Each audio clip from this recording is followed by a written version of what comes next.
inilah yang diajarkan Nabi SAW kepada para sahabat. Ukhuwah dengan makna syu'ur, perasaan. Dan Nabi orangnya ngerasa banget apa yang dirasakan orang lain. Sehingga Nabi merasa sedih dengan kesedihan kaum muslimin, merasa bahagia dengan nikmat dan kesenangan kaum muslimin. Maka Nabi pun pernah marah ketika ada seorang perempuan yang dilecehkan oleh orang Yahudi di Bani Quraidah, kalau nggak Bani Qainuqa. Jadi ada seorang cewek muslimah lagi belanja di Bani Qainuqa, di pasarnya orang Yahudi. Tiba-tiba roknya diikat pakai tali, terus disangkutin di apa ya, kayak di tiang gitu. Sehingga ketika perempuan ini berjalan, auratnya kesingkap, kelihatan kakinya, kelihatan auratnya. Dia malu, nangis gitu kan. Pas dia nangis malu, dibela sama seorang laki-laki muslim, anak muda. Dia ngebelain, dia potong tali itu. Kemudian dia marah kepada beberapa anak-anak muda Yahudi yang iseng, yang bikin perempuan ini malu. Mungkin kalau zaman sekarang ngeprank gitu kan ya, usil-usilan gitu. Dia marah, akhirnya laki-laki yang ngebelain perempuan ini malah dikeroyok sama pemuda Yahudi sampai dia meninggal dunia.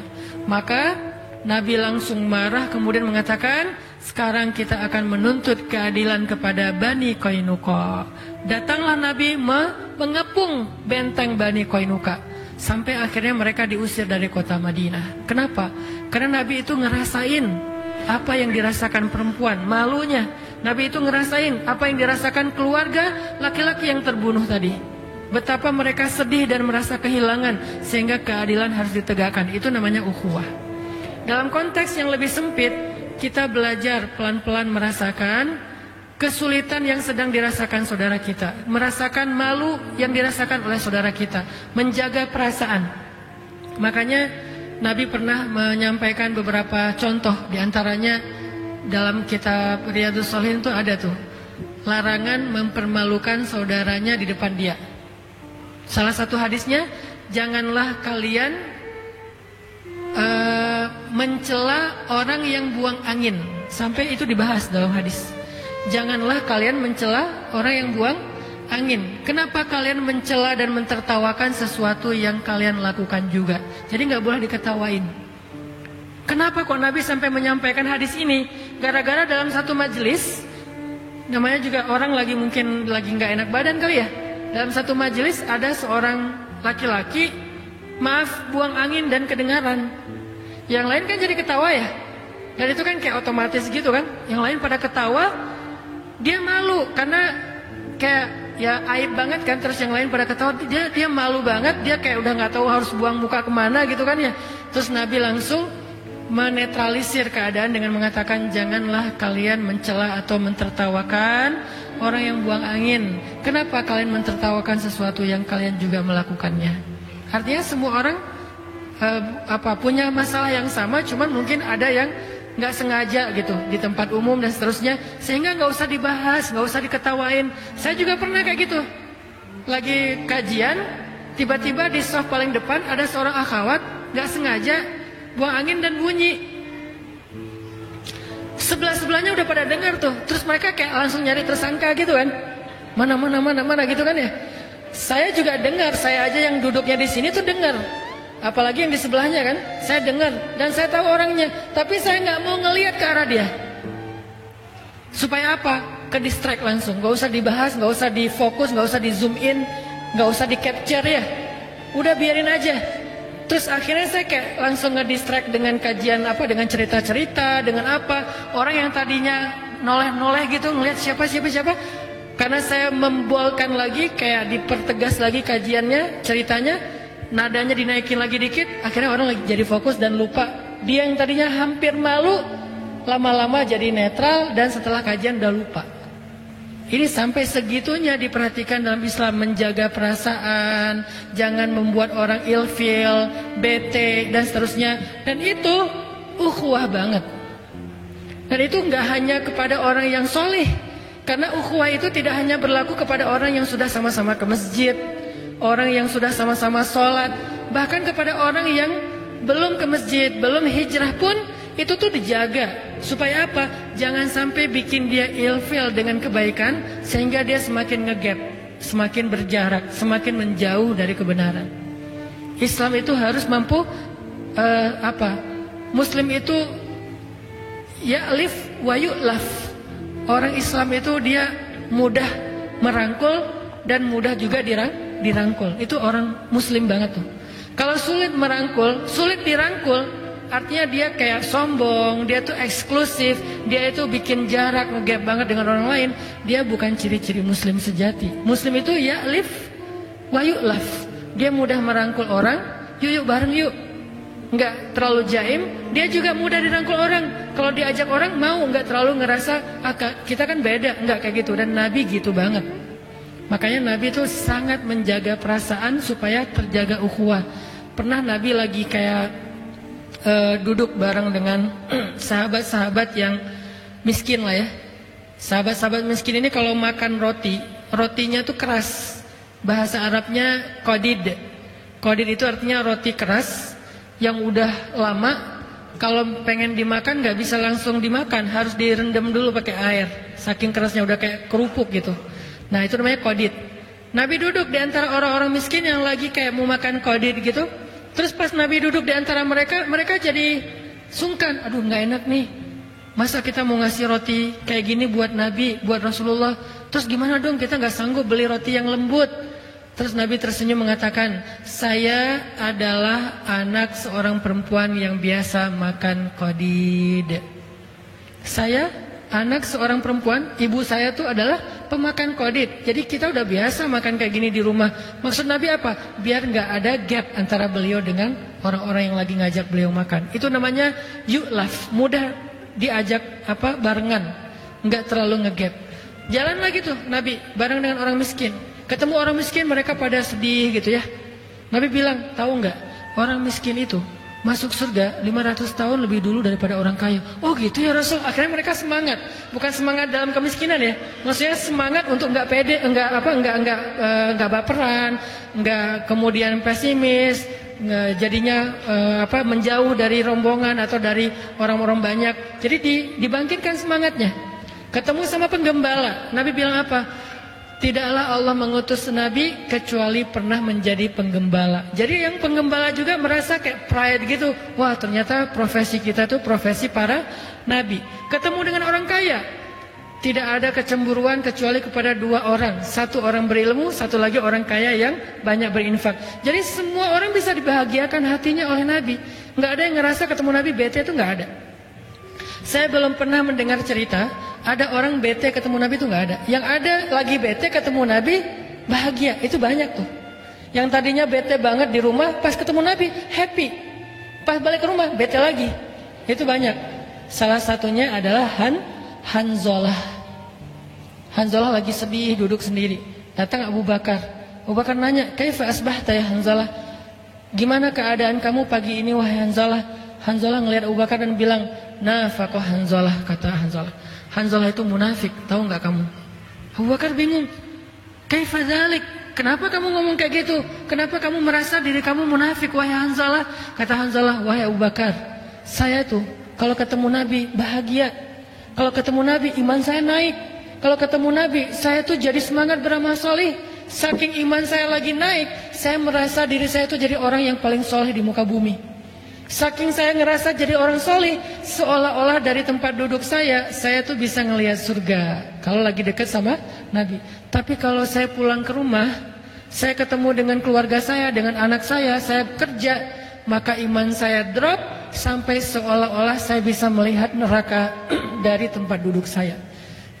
Itu adalah kata-kata Hanzalah. Sedih Hanzalah dengan kondisi imannya. Kemudian Abu Bakar juga bilang, kalau gitu saya juga sama wahai Hanzalah. Iman saya juga kayak gitu, kalau ketemu Nabi naik, kalau pas jauh dari Nabi turun. Berarti sama dong saya munafik. Ya gimana dong? Akhirnya mereka ketemu dengan Nabi. Ya udah kita coba minta nasihat dari Rasulullah. Datang ketemu dengan Nabi, sedih aja murung dua-duanya tuh. Nabi nanya, malham, kata Nabi. Ada apa kok kalian sedih, kata Nabi.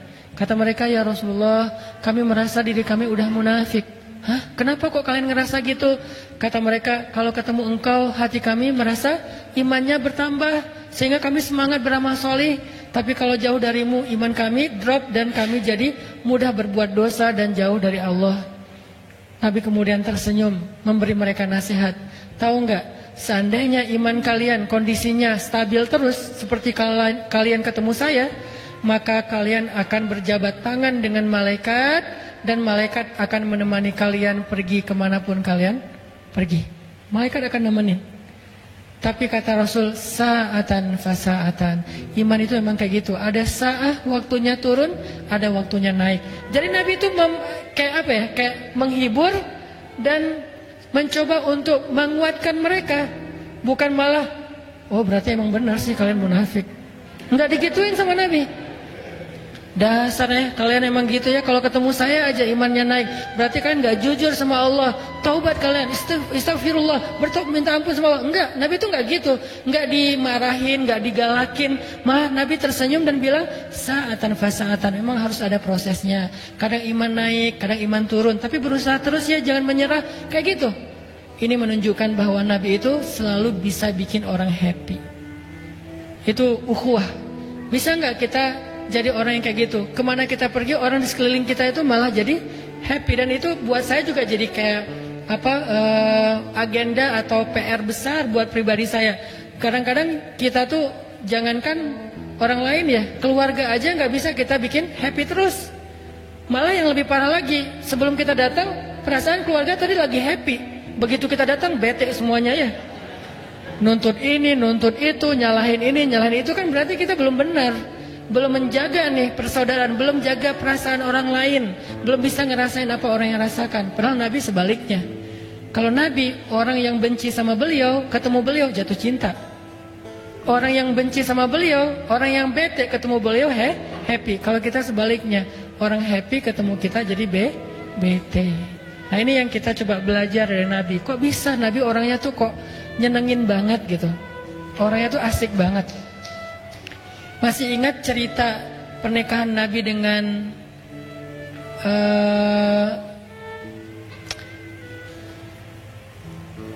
cewek Yahudi? Siapa namanya? Sofia. Tapi bukan Sofia yang kartun ya. Sofia, orang Yahudi. Sofia bahasa Arabnya. Itu gimana cerita pernikahannya? Kan gara-gara habis perang, namanya perang Khaybar. Perang Khaybar itu perang paling besar yang terjadi antara kaum muslimin dengan orang Yahudi. Dalam perang itu, ayah Sofia terbunuh. Paman Sofia terbunuh. Yang lebih sedih lagi, suami Sofia terbunuh. Dalam perang Khaybar, suaminya terbunuh. Kenapa mereka terbunuh? Karena mereka memusuhi Nabi, memerangi Nabi, terjadilah peperangan yang gak bisa dihindari. Mereka keras kepala, akhirnya dalam peperangan itu mereka terbunuh. Terbunuh dalam peperangan itu bukan kejahatan, karena itu sesuatu yang wajar. Yang kejahatan itu terbunuh di luar peperangan. Namanya berperang. Masa kita berperang, udahlah kita nggak usah bunuh-bunuhan, kita kayak main apa gitu, nge-game gitu kan ya. Kan nggak mungkin ya, namanya juga perang. Nah terbunuhlah ayah Sofia, paman Sofia, dan suami Sofia. Sehingga Sofianya jadi tawanan perang kaum muslimin, ditaruh di sebuah tenda. Lalu datanglah Nabi ke tendanya Sofia untuk menghibur Sofia. Waktu Nabi datang ke tendanya Sofia, Sofia yang meriwayatkan cerita ini, dia sendiri yang bercerita. Kata Sofia, ketika Nabi baru datang ke tenda saya, Nabi itu adalah orang yang paling saya benci di muka bumi. Jadi buat Sofia, Muhammad adalah orang yang paling dia benci di muka bumi. Gimana enggak? Gara-gara Nabi itu suaminya terbunuh. Gara-gara Nabi Muhammad ayahnya terbunuh, pamannya terbunuh. Walaupun bukan Nabi yang membunuh, tetapi dalam peperangan itu terbunuh. Sehingga Muhammad adalah orang yang paling saya benci. Sampai dia datang menemui saya di tenda saya. Kemudian dia duduk di depan saya. Kemudian saya melihat wajahnya yang penuh dengan rasa simpatik. Nabi itu ekspresi wajahnya tuh nenangin orang, bukan malah sengak, tengil ya. Datang-datang orang lagi sedih juga ya, ditengilin kan makin bete kan ya. Ini enggak, wajah Nabi itu wajah kayak simpatik banget. Nabi itu paham banget kondisi Sofia. Duduk Nabi di depan Sofia, Nabi bilang gini, Sofia, maafin saya ya. Nabi minta maaf coba. Saya tahu perasaan kamu. Waktu itu saya udah mencoba untuk berdialog dengan ayah kamu, dengan paman kamu, dengan suami kamu, tapi mereka menolak. Akhirnya peperangan gak bisa dihindari. Maaf ya. Nabi menjelaskan, meminta maaf, menjelaskan, meminta maaf, menjelaskan, meminta maaf, berjam-jam. Sampai akhirnya kata Sofia, Muhammad menjadi orang yang paling saya cintai di muka bumi. Kebayang gak hebatnya Nabi itu? Dari orang yang paling membenci beliau jadi orang yang paling mencintai beliau. Dalam hitungan sejam 2 jam Nabi terus, bukan membujuk, bukan kayak ngelebay ya, bukan kayak ngegombal gitu, enggak. Nabi tulus. Karena kalau gombal doang pasti orang enak juga kan, karena bukan dari hati kan ya. Ayah kamu tukang bengkel ya. Standar kan ya. Itu apaan sih lo? Ayah gue baik-baik aja, bukan tukang bengkel. Akhirnya kayak jadi konyol, jadi nggak jelas. Nabi itu nggak kopas template-nya gombal, enggak. Dia nggak baca di googling, nggak lihat apa, enggak. Tulus saja dari hati ngomong apa yang beliau rasakan. Sehingga Nabi, kata Sofia, Nabi itu datang minta maaf, menjelaskan, minta maaf, menjelaskan, dan minta maafnya itu lembut banget sampai hati aku menjadi tenang. Kemudian aku memandang ke wajahnya dan kemudian aku mengatakan, ya Rasulullah, aku sudah maafkan. Kemudian Sofia malah curhat. Kata Sofia, ya Rasulullah, sebelum terjadi perang Khaybar, aku tuh mimpi. Apa mimpinya? Kata Rasulullah, aku bermimpi di atas kota Madinah ada rembulan jatuh ke pangkuanku. Lalu aku ceritakan mimpi ini kepada suamiku, aku ditampar oleh suamiku. Kenapa? Suaminya kan orang Yahudi, dan orang Yahudi itu pintar menafsirkan mimpi. Suaminya bilang, berarti kamu punya perasaan terhadap laki-laki Madinah, yaitu Muhammad. Akhirnya aku ditampar oleh suamiku sehingga dahiku berdarah, kata Sofia. Dan sekarang aku baru sadar ternyata rembulan itu adalah engkau ya Rasulullah. Kemudian Jibril datang, bisik ke Rasulullah, wahai Rasulullah, Allah menyuruh engkau untuk melamar Sofia.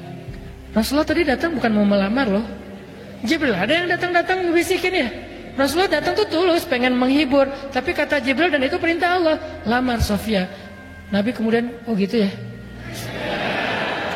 Kan Nabi orangnya baik loh ya, nggak ada modus ya, datang pertama baik-baik terus ujung-ujungnya minta nikah gitu kan, enggak kayak gitu. Nabi itu nggak modus orangnya, benar-benar tulus. Tapi karena Allah dan Jibril yang nyuruh, akhirnya Nabi bilang, Sofia, aku ingin melamar kamu untuk belajar untuk menjadi pasanganku di dunia dan di surga. Sofia sebagai cewek nggak langsung jingkrak dong ya.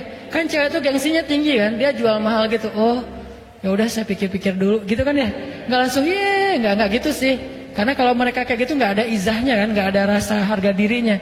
Makanya buat cowok kalau misalnya digituin bukan berarti dia nolak, dia tuh lagi kayak minta dikejar. Itu cewek banget lah.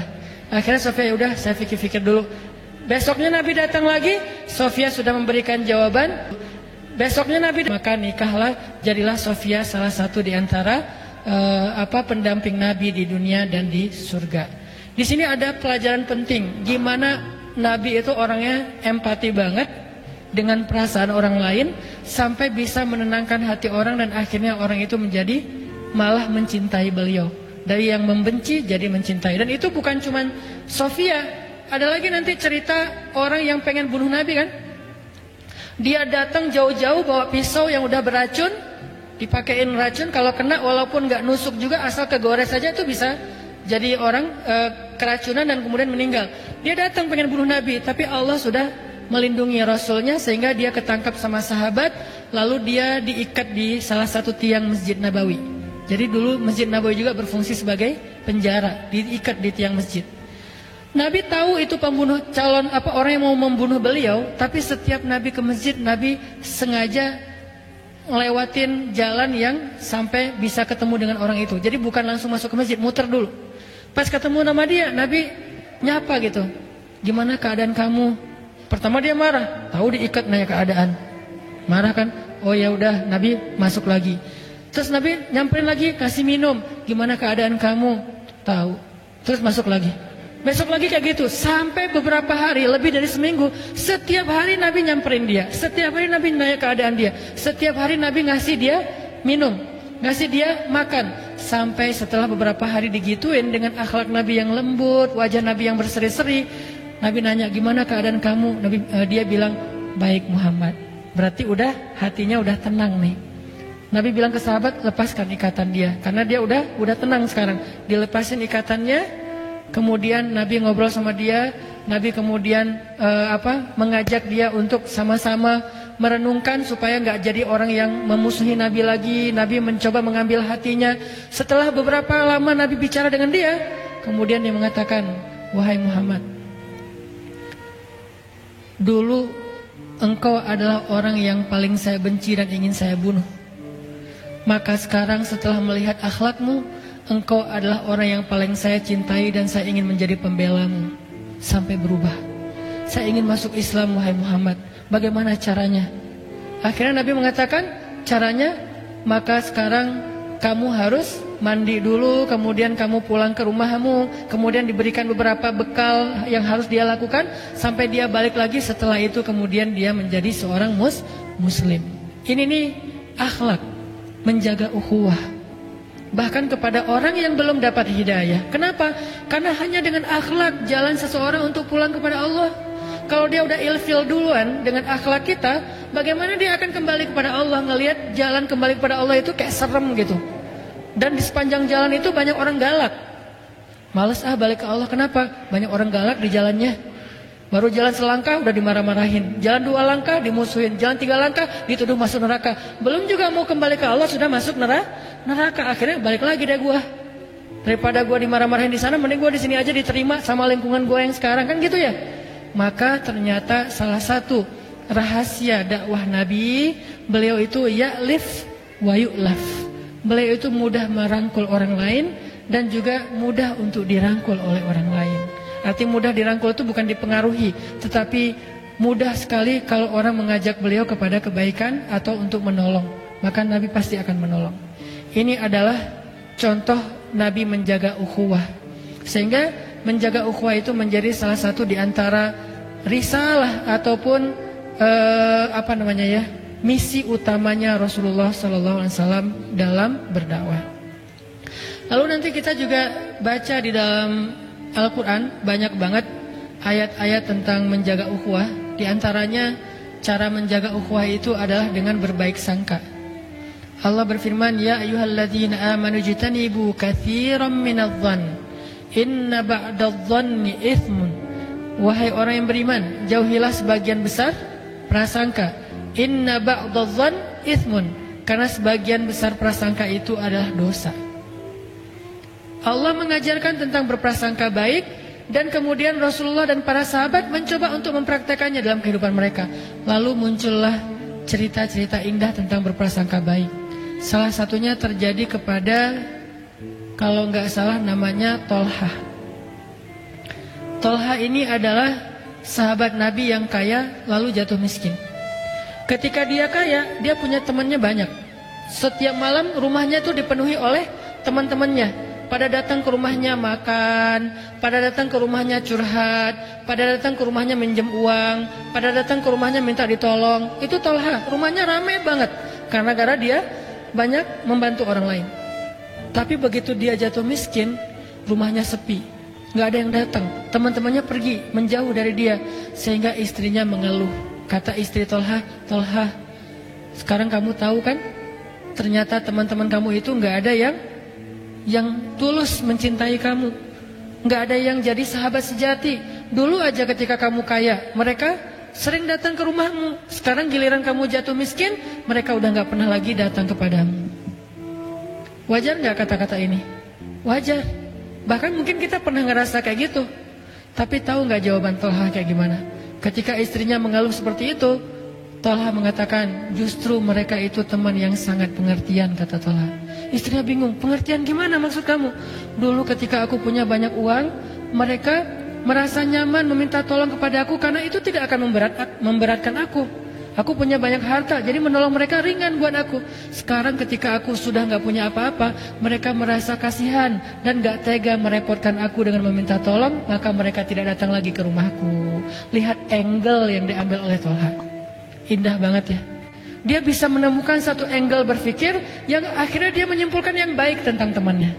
Kalau kita pasti mungkin 99% akan seperti istrinya. Ya benar, giliran gua sukses dulu, teman gua banyak banget. Semuanya pengen datang bareng, jalan bareng segala macam, pengen segrup, pengen punya nomor telepon gua. Pokoknya kemana gua pergi rame tuh. Sekarang giliran gua udah susah, udah nggak eksis dan segala macam, udah pada nggak ada tuh. Bahkan di Japri aja nggak pada nge-read, nggak pada ngebales, di grup juga udah nggak. Kalau gua broadcast udah nggak ada yang ngerespon, diem aja. Giliran ganti topik rame, giliran gua yang share pada diem. Akhirnya kita ilfil, sedih. Ya udahlah, gua live group aja, gitu ya. Ini perasaan kita yang terbangun gara-gara suudzon. Tapi emang benar Ustaz, tetap aja suudzon. Prasangka buruk. Lebih baik kita iltamis li akhika alfa uzrin, kata ulama. Carilah untuk saudaramu 1000 alasan. Ini cara kita jaga ukhuwah. Baik soal rumah tangga, soal tetangga, soal komunitas, soal jamaah, soal masjid. Cara kita menjaga ukhuwah adalah berusaha mencari alasan yang baik tentang seseorang. Kalau kita nggak nemu, ya udah nggak usah dipikirin. Kalau kita nggak nemu, ya udah nggak usah diterusin, udah diemin aja. Kalau kita bisa ketemu, itu lebih baik supaya kita bisa punya sebuah alasan mencintai dia, sehingga kita nggak sempat berburuk sangka kepada dia. Itu tuh sahabat banget. Seringkali terjadi perpecahan di dalam sebuah komunitas atau jamaah atau keluarga, itu gara-gara prasangka sebetulnya. Kita terlalu gampang menyimpulkan sesuatu yang ternyata setelah ditabayun dia nggak gitu. Akhirnya kan jadi udah terlanjur bete ya, udah terlanjur sakit hati, dan itu juga udah susah recovery-nya. Maka sebelum itu Tolha mengajarkan kepada kita belajar untuk mencari sebuah alasan yang baik. Itu tuh Tolha. Kemudian ada lagi cerita husnuzon yang angle berbeda, terjadi kepada keluarga Abu Ayyub. Ketika ada hoax Aisyah selingkuh dengan Sofwan. Kan di zaman Nabi dulu pernah tersebar sebuah hoax yang paling trending, sampai di mana-mana orang bicarain itu. Punya hashtag Aisyah dan Sofwan selingkuh. Itu tuh rame banget, dibahas di mana-mana, di Lambe Turah dibahas, di apa dibahas. Pokoknya rame aja tuh. Aisyah dan Sofwan titik gitu kan ya. Akhirnya dalam kondisi fitnah yang luar biasa, kebohongan yang luar biasa, Abu Ayyub pulang ke rumahnya minta pendapat istrinya. Karena ini udah ada di semua akun, semuanya pada nge-repost. Yang lebih berat lagi tahu nggak apa? Yang nge-repost berita bohong ini justru orang beriman. Innal ladzina ja'u bil ifki usbatum minkum, kata Allah. Sesungguhnya yang menyebarkan itu kan berarti yang nge-repost. Karena kalau yang pertama nge-posting bukan menyebarkan. Sesungguhnya yang menyebarkan berita bohong itu adalah golongan kalian sendiri. Berarti kita taunya dari siapa? Dari teman kita yang kita percaya. Teman kita dari temannya yang dia percaya. Dan terus saja kayak gitu. Sehingga saking banyaknya orang beriman yang ikut nge-repost berita ini, kesannya berita ini benar. Kalau berita ini bersumbernya dari orang munafik, orang beriman gak percaya. Tapi masalahnya ada satu orang beriman yang kecolongan, ikut nge-repost berita yang belum jelas kebenarannya. Akhirnya dari satu repost ke repost yang lain, jadilah dia viral. Viral itu kalau bahasa dulu namanya mutawatir. Kalau dalam konsep hadis namanya hadis mutawatir, diriwayatkan dari banyak jalan. Kalau dalam konsep medsos disebut dengan viral, diriwayatkan oleh banyak akun. Semuanya pakai hashtag itu, semuanya ngeposting itu, semuanya komen di situ, komennya banyak, like-nya banyak, repostnya banyak, hashtagnya rame. Akhirnya viral. Sampai Abu Ayyub sulit untuk tidak mempercayai berita ini.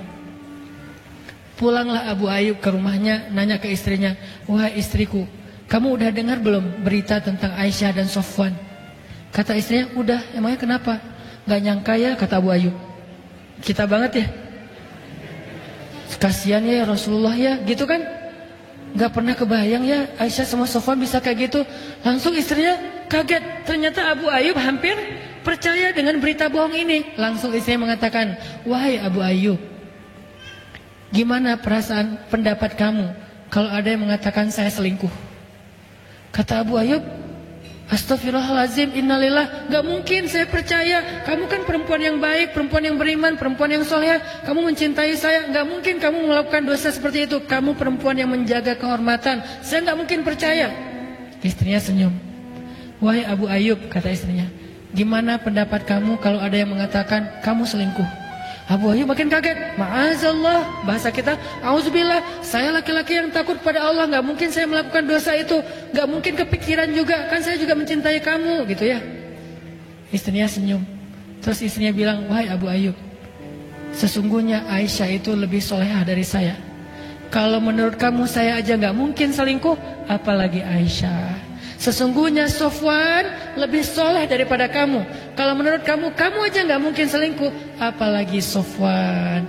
Ini angle husnuzon paling kreatif nih.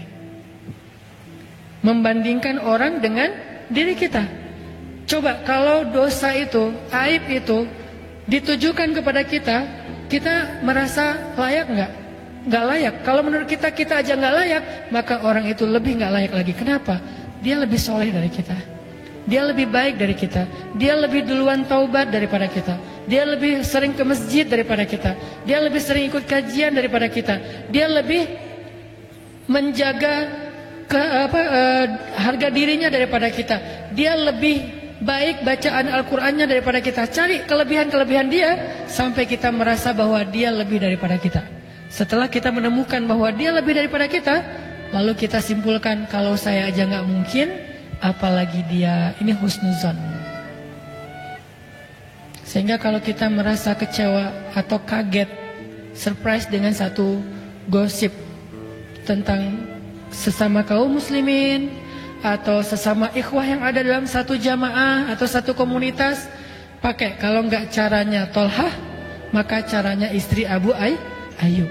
Cara Tolhah apa? Oh mungkin, oh mungkin, oh mungkin. Kalau cara istri Abu Ayyub, gimana kalau saya? Kalau saya aja gak mungkin, apalagi dia. Ini cara berhusnuzon yang diajarkan oleh para sahabat. Terus gimana yang diajarkan Nabi? Nabi pernah gini, satu malam lagi itikaf di masjid. Kebenaran waktu itu Nabi itu lagi dikunjungi oleh, ceritanya juga sama, Sofia. Sofia datang ke masjid, terus ngebawain makanan buat Nabi. Sampai udah agak larut malam, Sofia ada di masjid. Pas mau pulang ke rumahnya, udah kemalaman sehingga gak bisa pulang sendiri. Dianterinlah Sofia sama Nabi, pegangan tangan, pulang berdua. Pas sampai di sebuah gang yang agak gak terlalu terang, remang-remang gitu, Nabi berpapasan dengan dua orang sahabat. Sahabat juga lagi lewat, Nabi lagi lewat, tapi Nabi lagi sama cewek. Ceweknya pakai cadar, dipegangin tangannya, lewat berdua tengah malam di tempat remang-remang. Sahabat yang lihat Nabi kayak gitu langsung ngambil jalan yang lain, kayak menghindar gitu. Pas ngeliat, oh Nabi langsung pergi. Pas mereka pergi mengambil jalan yang lain, Nabi panggil, sini, dipanggil sama Nabi. Ada apa ya Rasulullah? Ini adalah Sofia, istri saya, kata Nabi. Lalu orang itu mengatakan, ya Rasulullah, gak mungkin kami berburuk sangka kepada engkau. Gak mungkin kami mikirin yang macam-macam kepada engkau. Kami tadi itu menghindar karena takut nanti kami merasa Rasulullah itu lagi sama siapa atau apa, maka kami pergi aja. Maka kata Nabi apa? Inna syaitan yajri majrad dam. Sesungguhnya setan itu mengalir di dalam aliran darah manusia. Itu asbabul wurud dari hadis tentang setan mengalir dalam darah manusia. Apa maksudnya? Mungkin sekarang kalian gak berpikir macam-macam, tapi nanti setan nunggu momen yang pas. Dia nunggu sekarang, oh udah lihat sekali, tapi gak jelas itu siapa gitu kan. Besok muncul gosip, Nabi kemarin sama seorang cewek. Oh pantesan muncul kata itu. Pantesan itu bisikan setan. Wasawisu syaitan alladzi waswisu fi sudurin nas bi pantesan. Yang mewaswasah, membisikkan di dalam dada manusia dengan kalimat pantesan. Jadi pantesan itu kalimat muncul gara-gara apa? Gara-gara pernah berpapasan tapi nggak jelas, lalu kayak dihindari gitu. Makanya di sini Nabi juga mengajarkan sebuah tutorial cara husnuzon itu gimana. Kalau kita ragu tentang sesuatu, perjelas. Jangan ikuti syak, jangan ikuti keraguan. Daripada kita ragu nggak jelas terus kita diam-diam aja, tapi juga bukan diam berbaik sangka, diam oke. Gitu doang. Besok nggak ada kesimpulan gitu, ngegantung ya. Nah, jangan biarkan sesuatu itu menggantung dalam hati kita, terus kita ngerasa ngeganjel. Nanti ketika datang kasus yang lain, ini akan jadi bahan untuk menguatkan kasus itu padahal nggak nyambung. Makanya langsung muncullah istilah tabayyun. Muncullah istilah tabayyun. Daripada kita ragu, langsung aja tabayyun. Maaf ya, kemarin aku gini. Oh iya, waktu itu gini ceritanya. Oh ya udah, beres kan? Daripada kita diamin, nggak enak. Begitu nanti ada cerita lain, oh iya ya, pantesan dulu tuh pernah gini. Akhirnya saling menguatkan ya. Jadi dua berita yang tadi sama-sama setengah, ketika disatuin jadi utuh. Maka keutuhan itulah disebut dengan su'uzan, berburuk sangka. Tadi itu nggak utuh, yang satu dengarnya sekilas, yang lain dengarnya sekilas. Sekilas ini digabung jadi 2 kilas ya. Akhirnya jadi utuh, makin tegas beritanya. Makanya Nabi sebelum mereka sempat ragu-ragu atau ngegantung, nggak bisa menyimpulkan apa, tapi mereka kayak ngerasa nggak nyaman aja, langsung menghindar. Nabi manggil, sini dulu, ini tuh Sofia, istriku, kata Nabi. Sehingga setelah Nabi tabayun kayak gitu, beres, mereka nggak sempat berburuk sangka. Ini namanya husnuzon, cara kita menjaga ukhuwah. Ada cara Tolhah, ada cara istri Abu Ayyub, ada cara Rasulullah. Semua teladan itu adalah cara-cara atau tutorial berhusnuzon. Ini baru 3. Kalau kita bedah lagi, banyak lagi cerita-cerita yang lain tentang husnuzon. Yang intinya adalah jangan sampai kita merasakan sesuatu yang gak nyaman tentang saudara kita, lalu kita mengaminkan itu dengan hanya berprasangka. Itu bahaya banget. Walaupun hanya untuk diri kita sendiri. Lalu kita bicarakan dengan pasangan kita. Masing-masing punya komunitas. Pasangan kita punya komunitas grup ibu-ibu. Kita punya grup bapak-bapak. Sama-sama kemudian punya teman dekat. Teman dekat ini dibicarain. Nih gua ngomongnya ke lo doang ya, gak usah disebarkan yang lain. Iya. Ngomong aja berdua. Padahal tadi satu orang kan, jadi berdua dengan istri. Istri dan suami masing-masing punya geng. Ngomong ke gengnya. Gengnya punya geng lagi kan, masing-masing punya circle ya. Akhirnya jadilah rahasia umum. Kenapa balik lagi ke orang yang pertama? Kamu dengar dari siapa? Dari fulan, ujung-ujungnya istrinya. Ini gara-gara ada satu hal yang ngegantung, gak diberesin dari awal. Makanya ngeganjal, nanti akhirnya pecah bisul. Nanti akhirnya menemukan momentum. Nanti akhirnya jadi sesuatu yang bahkan meledak dan menjadi sesuatu yang gak baik. Itu cara menjaga ukhuwah dengan husnuzon. Tadi juga yang pertama menjaga ukhuwah dengan mencoba menjaga perasaan dalam tindak tanduk kita, dalam bergaul. Kita coba merasakan perasaan orang lain gimana kalau digituin. Itu tuh cara menjaga ukhuwah. Yang lain, cara menjaga ukhuwah adalah dengan idfa billati hiya ahsan fa idzal ladzi bainaka wa bainahu adawah ka'annahu waliyun hamim. Balaslah keburukan dengan kebaikan, sehingga orang yang tadinya memusuhi kamu berubah menjadi pembela yang setia kepadamu. Ayatnya gitu. Idfa billati hiya ahsan fa idzal ladzi bainaka wa bainahu adawah ka'annahu waliyun hamim. Balaslah keburukan dengan kebaikan, sehingga orang yang tadinya memusuhi kamu tiba-tiba menjadi pembela yang setia kepadamu. Apa contohnya? Contohnya perselisihan yang terjadi antara Abdullah bin Zubair dengan Muawiyah bin Abi Sufyan. Ada 2 sahabat, dua-duanya hebat, keren. Cuman keturunannya beda. Abdullah bin Zubair, ayahnya adalah Zubair bin Awam. Zubair bin Awam satu dari 10 sahabat yang dijamin masuk surga. Keren ya ayahnya ya. Anak seorang laki-laki yang dijamin masuk surga. Julukan Zubair bin Awam adalah Hawari Rasul, pembela Nabi. Orang yang sangat ngebelain Nabi. Ibunya Abdullah namanya Asma bintu Abi Bakar. Berarti Abdullah cucunya Abu Bakar. Asma adalah seorang perempuan yang pernah membantu Nabi dalam hijrah dengan membelah ikat pinggangnya. Satu dipakai untuk mengikat bawaan Nabi di onta, satu lagi dipakai untuk mengikat bajunya sebagai tali pinggang. Sejak saat itu Asma diberikan julukan, jadi dia punya nama julukan lah ya. Julukan itu kalau sekarang mungkin nama akun. Maka sejak itu nama akun itu kalau bahasa Arabnya kunyah. Jadi akunyah gitu, maksa. Jadi julukannya Asma adalah Zatin nitaqain, perempuan yang punya dua ikat pinggang. Itu pujian buat Asma. Ini adalah ayah ibunya Abdullah. Dan tahukah kita Abdullah siapa? Abdullah adalah sahabat Nabi, bayi yang pertama lahir di kota Madinah setelah Nabi hijrah. Bayi yang pertama lahir di kota Madinah setelah Nabi hijrah. Kenapa spesial? Karena orang Yahudi itu memantra-mantrai kaum muhajirin ketika mereka hijrah. Kata orang Yahudi, siapa yang berhijrah ke kota Madinah, kami kutuk, gak akan punya keturunan. Sehingga sahabat muhajirin galau.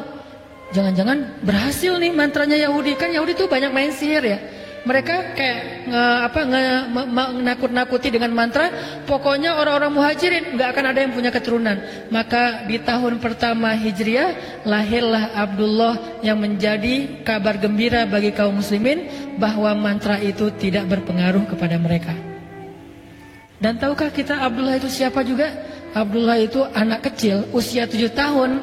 Kalau sholat duha merpati hinggap di atas kepalanya. Saking khusyuknya sholat duha. Usia berapa? 7 tahun, kelas 1 SD. Ada nggak sekarang anak kelas 1 SD sholat duha di sekolah? Anak-anak duha ya bu, duha Allahu Akbar. Datang merpati? Nggak ada. Kadang-kadang kita dengan nyamuk aja keganggu ya. Apaan sih ini nyamuk, laler dan segala macam. Ini merpati, kok bisa sih merpati hinggap di kepalanya Abdullah? Saking lamanya sholat Abdullah. Dia kalau berdiri itu bisa sejam nggak gerak. Kalau kita masih gerak, merpati itu kan nggak langsung hinggap ya, dia kayak curiga dulu gitu kan. Ini benar nggak sih orang atau kayu? Pertama ngedeketin dulu, gerak dikit menjauh kan merpati gitu kan. Dia nggak terlalu jinak. Tapi saking Abdullah itu berdiri nggak bergerak sampai seolah-olah nggak berkedip, ngeliat ke bawah aja, khusyuk banget sampai merpati hinggap di atas kepalanya. Setelah lama baru dia rukuk sujud beres sholat, orang-orang kagum dan bilang, Abdullah, gimana ya cara sholat yang khusyuk kayak kamu sampai merpati hinggap di kepala? Apa jawaban Abdullah? Merpati yang mana? Dia nggak tahu kalau merpati di kepala dia. Kita nyamuk aja tahu. Dia merpati nggak tahu, saking khusyuknya dia sholat. Tapi orang sekelas Abdullah ternyata bisa baper juga.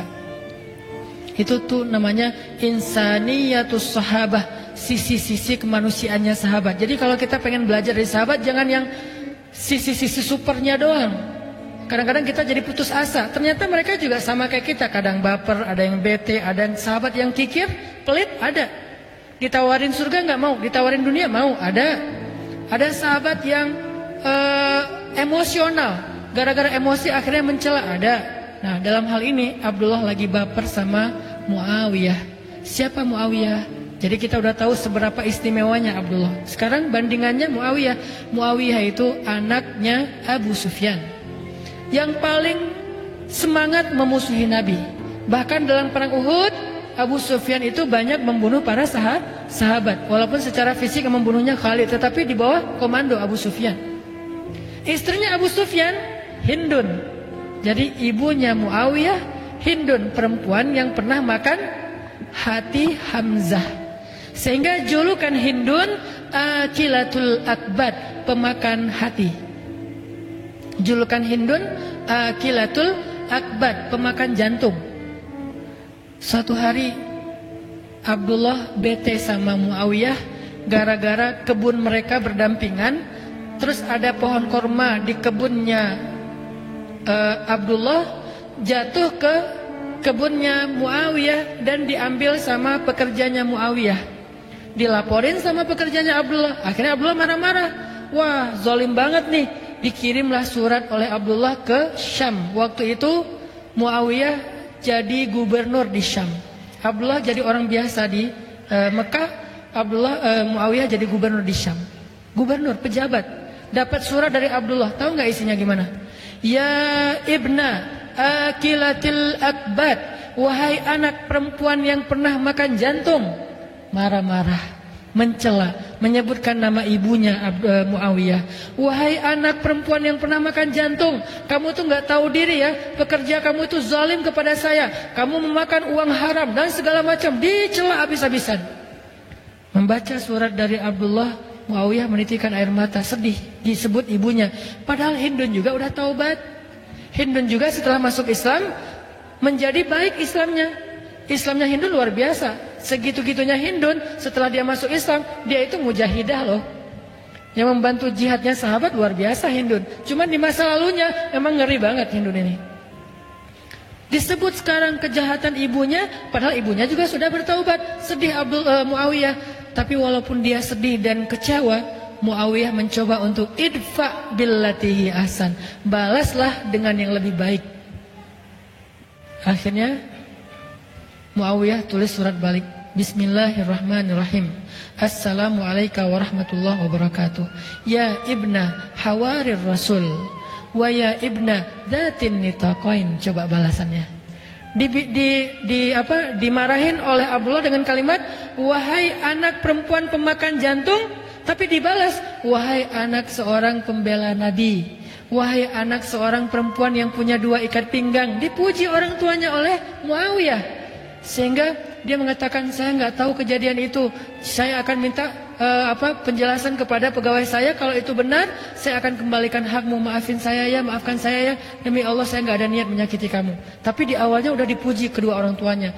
Abdullah membaca surat itu langsung beristighfar, astagfirullahaladzim saya udah dosa. Dia nangis juga karena dia ngerasa bersalah. Langsung dia ambil ontanya, dia menuju ke Syam. Dia pergi ke Syam dari Mekah. Sampai di Syam, dia langsung menemui Muawiyah. Dia peluk Muawiyah. Dia katakan, wahai Muawiyah, balas saya dengan kata-kata yang sama. Kata Muawiyah, kami bukan orang yang diajarkan untuk mencela. Makin terpukul Abdullah.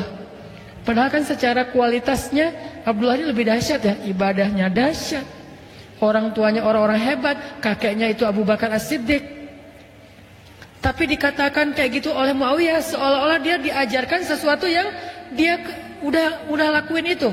Kami kaum yang tidak tahu cara mencela, kata Muawiyah. Kami nggak ngerti gimana cara mencela. Jadi jangan suruh kami mencela. Wahai Muawiyah, balas cela saya. Nggak ngerti gimana cara mencela. Maaf wahai Abdullah, saya nggak tahu cara mencela. Akhirnya Abdullah mengatakan, wahai Muawiyah, saya minta maaf, saya yang salah. Sebagai bentuk penyesalan saya hadiahkan seluruh kebun saya dan isinya untuk kamu. Itu janji Allah, balaslah keburukan dengan kebaikan, maka nanti orang yang memusuhi kamu justru menjadi pembela yang setia kepadamu. Itu cara jaga ukhuwah. Emang gak gampang. Ustadz gimana caranya? Emang Ustadz pernah? Ya agak susah juga sih. Saya juga lagi belajar. Semua kita belajar ya. Kadang berhasil, kadang belum. Ada kasus yang saya udah berhasil kayak gitu. Kalau sekali berhasil kayak merasa paling baik gitu. Wah saya ternyata orangnya baik juga ya. Gitu kan ya. Tapi kalau gagal, kok nggak bisa ya ngikutin sahabat? Gimana caranya biar kita bisa membalas keburukan dengan kebaikan? Ada hate speech di komen-komen kita, haters. Gimana cara kita ngebales haters itu dengan kebaikan? Kalau nggak bisa diam. Maka para ulama mengajarkan satu cara yang paling indah. Katanya, ucapan yang buruk itu seperti air panas, kata ulama.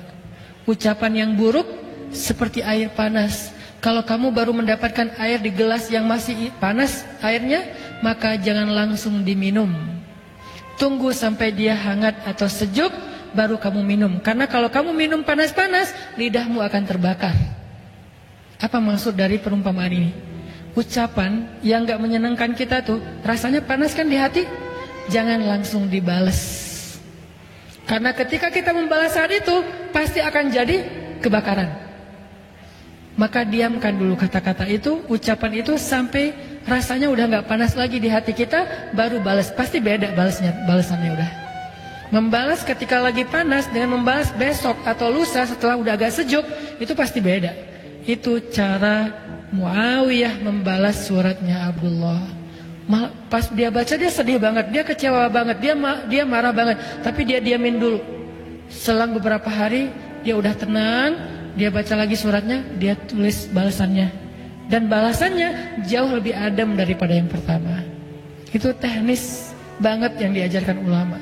Makanya kalau kita lagi dapat semacam ucapan, capturean, kadang-kadang kan ada orang yang berada di dua grup ya. Kebenaran grupnya udah pecah nih. Dulu mereka satu grup, tapi kebanyakan left. Maka yang left ini pengen reuni, bikin lagi grup. Akhirnya jadilah dua grup. Tapi masih ada satu orang yang dia tuh kayaknya dengan siapa aja asik gitu. Pas bikin grup ini dia diundang juga.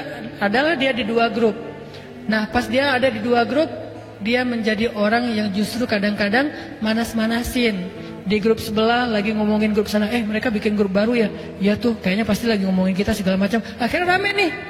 Chat ini di capture, di forward ke grup sebelah. Grup sebelah lagi ngomongin kalian loh. Aku tuh ngomong kayak gini, aku capture biar kalian tahu ya, karena aku sayang sama kalian gitu. Akhirnya grup sebelah rame. Nah kalau kita dapat yang kayak gini-gini nih, capturean, forwardan, itulah pokoknya head speech, comment haters segala macam, jangan di replay saat itu juga.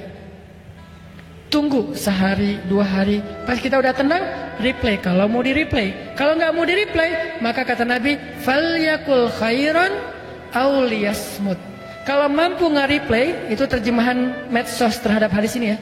Mangkana yu'minu billahi wal yaumil akhir. Siapa yang beriman kepada Allah dan hari akhir di sosial media, hendaklah nge-replay yang baik-baik atau nggak usah di-replay sama sekali. Itu terjemahan kontekstual. Kalau omongan kayak gini dipotong, ini pasti jadi salah paham. Bener nih Ustaz emang aneh. Nerjemahin hadis sesuka-sukanya, itu namanya bukan terjemahan letterleh, tapi terjemahan kontekstual dengan konteks sosial media. Kalau kita mampu mereplay, replay yang baik-baik. Orang ngomong apa, kita ngomong sebaliknya, sehingga dia jadi adem, semua jadi adem. Kalau kita nggak mampu, ya udah nggak usah dikomenin, nggak usah di replay. Kalau nggak kuat, delete aja komennya. Kalau nggak kuat lagi, blok aja orangnya. Nggak apa-apa ngeblok juga, tetapi jangan sampai memunculkan perdebatan. Kadang ada orang yang memang perlu diblok, soalnya itu akun memang sengaja buat komen-komen doang. Pas kita lihat akunnya followers sedikit, postingan 0 ya. Buat apa lagi kalau bukan untuk rame-ramein doang gitu. Ya udah blok aja. Tapi dia pasti akan bikin akun baru. Nggak akan selesai. Karena bikin akun kan gampang, tinggal bikin email, bikin akun jadi. Masuk lagi, komen lagi. Lama-lama kalau kita diemin terus dia capek sendiri. Tapi kita juga capek gitu dengan komen-komen kayak gitu ya. Makanya disitulah belajar. Falyakul khairan aw liyasmut. Kalau nggak bisa nge-replay dengan yang baik, maka mending kita diam. Ini cara jaga ukhuwah. Apalagi yang diajarkan Al-Quran dan Sunnah tentang menjaga ukhuwah biar nggak gampang retak. Salah satunya adalah kata para sahabat, ukhuwah itu dijaga bukan hanya dengan ketika kita nggak nyaman, tetapi juga dijaga saat kita sedang nyaman. Dengan apa? Tahadu, kata Nabi, tahabu. Saling berhadiahlah kalian, maka kalian akan saling mencintai. Tapi hadiah ini jangan selalu diterjemahin materi yang mahal, yang apa. Hadiah itu intinya adalah sesuatu yang menyenangkan. Sesuatu yang menyenangkan itu hadiah. Nggak harus selalu sesuatu yang menyenangkan itu berbentuk materi, apalagi kalau yang menyenangkan itu buat seseorang kan kadang-kadang harus yang mahal ya. Ada orang yang mungkin udah dia terbiasa dengan sesuatu, sehingga kalau kita kasih yang biasa buat dia biasa aja, nggak surprise, nggak sampai spesial banget. Maka jangan selalu diterjemahkan dengan materi. Kasih hadiah yang menyenangkan hati. Apa bentuknya?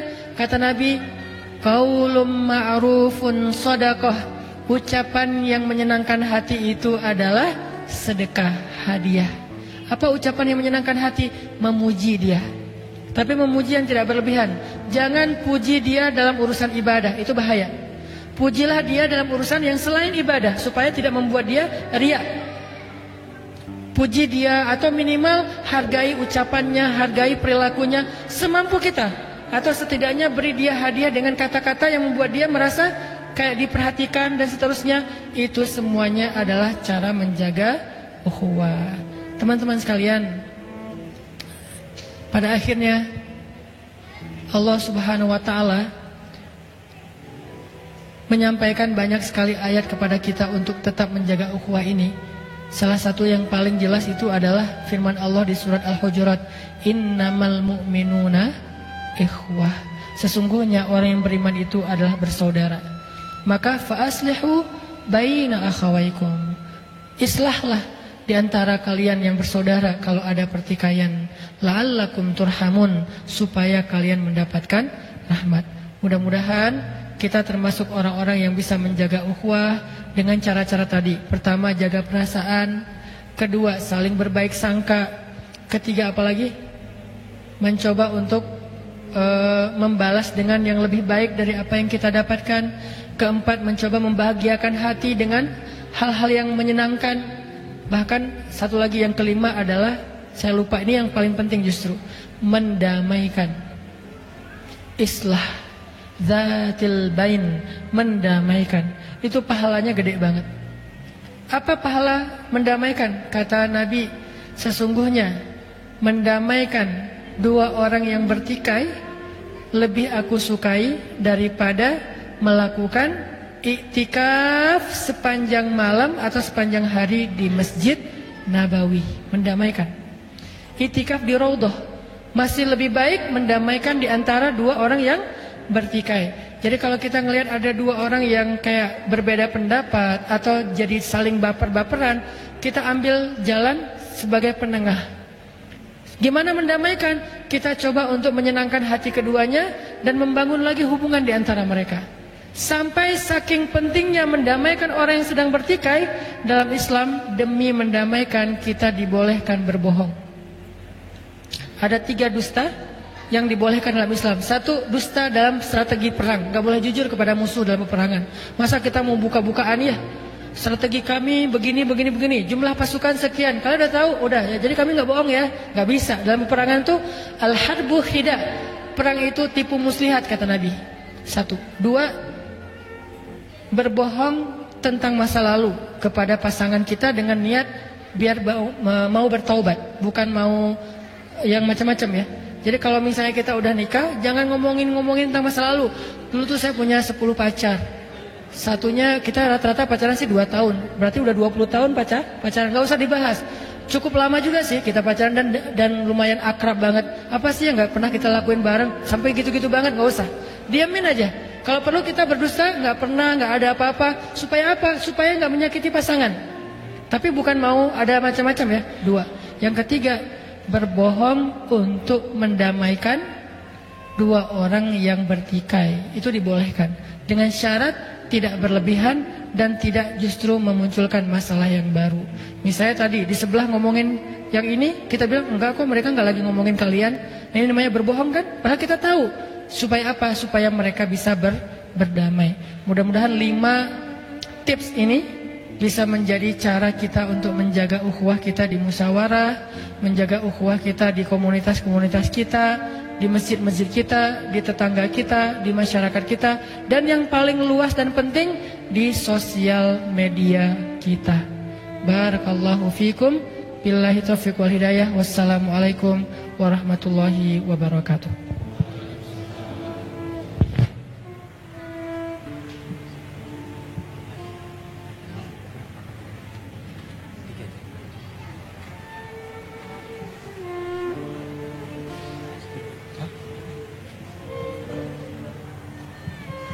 Masya Allah, tabarakallah, alhamdulillah malam ini kita baru saja menyelesaikan mendengarkan kajian Ustadz Hanan Ataki. Ustadz, mungkin saya mau nanya sedikit Ustadz, gimana caranya kunyah saya bisa mutawatir di langit?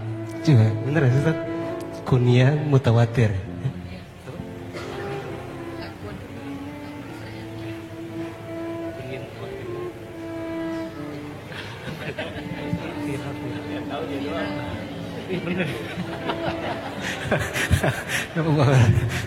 Salah spelling. Ya udah lupain aja deh. Kita lanjut. Ada nih. Assalamualaikum Ustadz. Bagaimana cara mengikhlaskan atau memperbaiki prasangka kita kepada saudara kita yang sudah terjadi, padahal kita tahu yang mereka lakukan itu salah secara agama. Bagaimana cara mengikhlaskan atau memperbaiki prasangka kita kepada ibu atau saudara kita yang sudah terjadi, padahal kita tahu yang mereka lakukan itu salah secara agama. Nah, berbaik sangka itu bukan berarti kita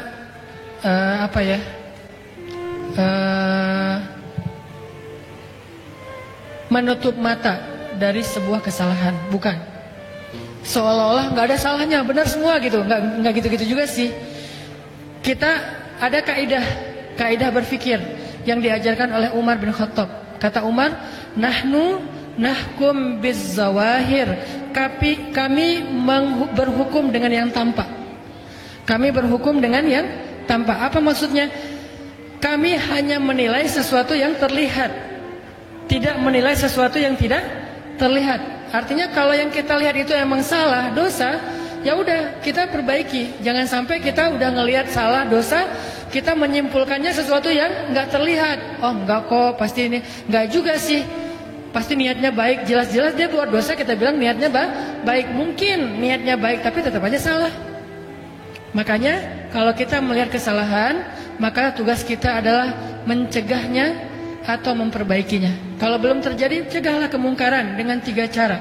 1, dengan tangan, artinya dengan kekuasaan. 2, dengan lisan, artinya dengan nasihat. 3, dengan hati.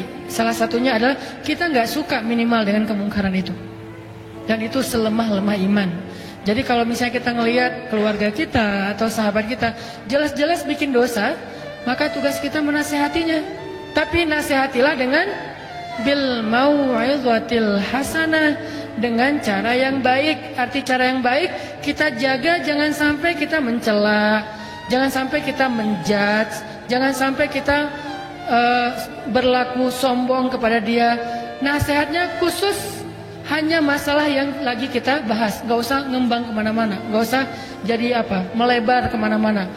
Lo tuh ya emang dari dulu nggak bener, nah itu melebar tuh. Udah aja bab itu doang yang dibahas. Itu tuh yang ini tuh kayaknya nggak pas deh. Soalnya aku pernah dengar gini. Kalau kita nggak yakin dengan dalilnya, udah aja capture nih ada hadisnya kayak gini. Aku juga lagi belajar, jadi sama yuk kita belajar ini biar nggak ngulangin kesalahan yang sama, kan bisa ya. Tetap dengan mau'izatil hasanah. Jadi bukan berarti kita harus berbaik sangka bahwa itu bukan kesalahan, itu bukan dosa, itu bukan pelanggaran. Nggak gitu-gitu juga sih. Jadi tetap berbaik sangka itu urusan batin, gaib, tapi masalah zahir ada kaidah untuk watawasau bil haq, watawasau bis sabr. Ada kaidah untuk saling menasihati dalam kebenaran dan kesabaran.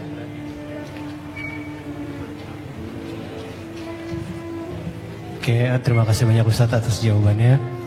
Untuk pertanyaan kedua, bismillahirrahmanirrahim. Assalamualaikum warahmatullahi wabarakatuh. Semoga Ustaz dalam keadaan sehat dan dilindungi Allah. Mengenai penjelasan Ustadz, bagaimana mendamaikan jamaah dari ustadz-ustadz yang terkadang merasa gurunya lebih baik dan benar. Jazakallah khair.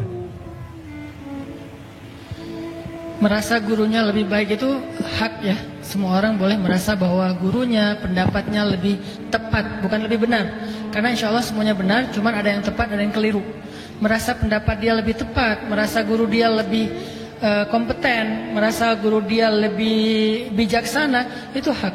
Tetapi yang keliru adalah ketika dia menganggap orang lain nggak benar, itu baru keliru. Menganggap orang lain itu nggak tahu, itu baru keliru.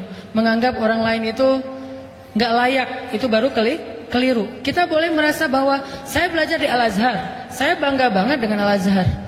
Tapi saya nggak pernah menuduh teman-teman Jamiah Islamiyah di Madinah itu nggak belajar agama, enggak. Buat saya pendapat Azhar sama Madinah, Jamiah Islamiyah itu beda. Biasanya lulusan Al-Azhar itu diajarkan cara berpikirnya tuh dia agak banyak angle. Sehingga kalau kita bahas fikih pasti bahasnya gini, menurut ini, menurut ini, menurut ini, menurut ini. Baru disimpulkan jumhur, mayoritas ulama mengatakan begini. Itu cara berpikir Al-Azhar banget tuh. Makanya teman-teman kalau dengar Ustaz Abdul Somad atau Ustaz-Ustaz yang lulusan Al-Azhar, rata-rata ngomongnya gitu. Kalau ditanya tentang Ustaz apa hukumnya, misalnya batalkah wudhu dengan menyentuh istri? Menurut pendapat ini menyentuh adalah tidak membatalkan wudhu kecuali dengan syahwat. Menurut pendapat ini membatalkan wudhu walaupun sekadar menyentuh biasa aja dengan alasan sekian segala-galanya. Dan lalu kesimpulan ulama secara mayoritas itu tuh Azhar. Kalau Madinah, cara belajar di Madinah itu mereka mengambil satu hadis lalu menginterpretasinya, maka itulah yang dipegang. Dan itu juga manhaj ya, metodologi pendidikan ya. Dan itu juga sah-sah aja. Supaya nggak bingung dengan banyak pendapat. Udah aja ini yang paling kuat, ini yang paling rajih, udah. Maka kita saling menghargai. Cuman buat saya belajar di Al-Azhar, saya yakin dengan guru-guru saya pride dengan konsep berpikirnya Al-Azhar di Mesir. Tapi saya sama sekali nggak pernah merasa Madinah atau teman-teman yang belajar di tempat lain itu nggak tahu apa-apa. Mereka punya alasan, mereka punya argumentasi. Tapi ini yang saya yakini, itu boleh. Makanya yang harus kita belajar itu adalah toleransi dalam mazhab. Dalam agama aja kita nggak boleh maksa ya. La ikraha fiddin, apalagi dalam mazhab. La ikraha fil madzahib, la ikraha fil fiqh. Karena memang yang namanya fikih itu adalah madzahib, pendapat yang berbeda-beda. Kenapa muncul perbedaan pendapat? Sedikit biar kita tahu kenapa kita harus menghargai pendapat orang lain. Perbedaan pendapat itu seringkali muncul karena interpretasi terhadap dalil. Nggak usah diinterpretasi, tetap ada interpretasinya. Kenapa? Karena cara memandang dalil itu beda-beda. Contoh, ini yang saya sering bahas tentang kajian perbandingan mazhab. Contoh masalah isbal. Isbal itu apa? Memakai celana atau jubah di bawah mata kaki. Kalau untuk laki-laki, kalau untuk cewek kan nggak disebut isbal ya, itu laki-laki. Sebagian pendapat mengatakan semua yang berpakaian pakaian di bawah mata kaki musbil. Dan dia termasuk dosa besar, nggak masuk surga. Al-Azhar dengan interpretasi terhadap dalil, dia mengatakan isbal itu bukan soal ukuran pakaian. Inti dari isbal itu sombong. Kenapa? Dia punya argumentasi. Di zaman dulu orang itu menyombongkan diri dengan ukuran pakaian. Orang kaya pakaiannya sampai ke bawah mata kaki, soalnya mampu membeli kain panjang. Orang miskin pakaiannya di atas mata kaki karena kainnya ngirit. Sehingga terjadilah kesenjangan sosial dari ukuran pakaian. Maka inti dari isbal itu adalah sombong. Dalam konteks zaman sekarang, sombong itu bukan lagi isbal tapi brand. Kalau ada orang yang membanggakan status sosialnya dengan brand tertentu, pakaian, aksesoris, kendaraan, rumah dan segala macam, berarti dia isbal karena sombong.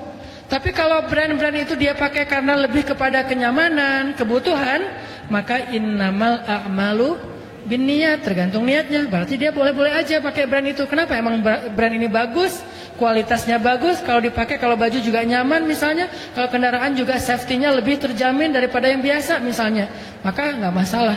Tapi kalau tujuannya menunjukkan status sosial dia lebih beruntung, lebih sukses, lebih kaya, maka dia isbal. Ini namanya perbedaan pendapat. Tinggal saling menghargai. Ya, terima kasih banyak Ustadz atas penjelasannya. Ini yang terakhir ya. Ini saya pengantin baru, tapi bukan saya nih Ustadz, bukan saya nih. Bolehkah istri melihat isi HP suami? Bagaimana hukumnya istri minta suami sharing password HP dan sosmednya? Kira-kira kenapa ya suami tidak mau terbuka soal password? Ini serius, bukan saya Ustaz, bukan. Apa hukum pakai PIN atau password? Yang lebih parah lagi pakai fingerprint ya. Atau pakai, kalau yang pakai iPhone pakai Face ID. Tidak boleh menutupi sesuatu dari pasangan. Baik istri maupun suami. Ini nggak berlaku cuma satu arah ya, dua-duanya. Suami boleh melihat handphone istrinya, istri boleh melihat handphone suaminya. Kalau nggak ada rahasia, kenapa harus di passwordin ya? Mungkin password biar nggak dipegang sama anak. Ya udah nggak apa-apa pakai password, tapi kasih tahu, passwordnya tanggal pernikahan kita, kan gitu ya. Ya udah sama-sama tahu, anak nggak bisa buka. Kenapa? Mungkin anak takutnya terlalu lama main handphone atau mengakses YouTube yang enggak. Ya udah dikasih password boleh. Tapi dengan pasangan nggak ada rahasia, tetap saling terbuka. Insya Allah kalau udah terbuka biasanya nggak akan dibuka. Justru yang penasaran tuh kalau pakai password dan passwordnya gonta-ganti sehari 3 kali ya. Nah itu tuh penasaran kenapa gitu. Makanya insya Allah kalau nggak ada masalah sih nggak harus ditutup-tutupin. Oh kan privasi, jangankan handphone, kehidupan kita aja udah kita serahin ya. Masa handphone masih disisain?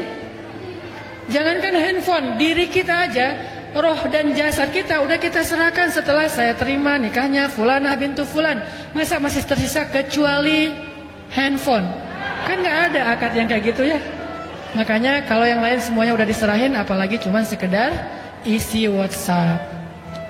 Lagian kata Allah, hafizatun lil ghaib bima hafizallah. Caranya kalau misalnya kita handphonenya mau dibuka dan gak ada masalah, cobalah kalau kita lagi chat dengan lawan jenis, seolah-olah kita chatnya di sebelah pasangan kita. Kira-kira akan seperti apa kita ngechat? Emoticon yang kita pakai apa aja? Apa akan guling-guling, berderai-derai? Apakah kita akan keluarin emoticon yang air mata menggenang gak jatuh-jatuh di sini? Kan enggak kan?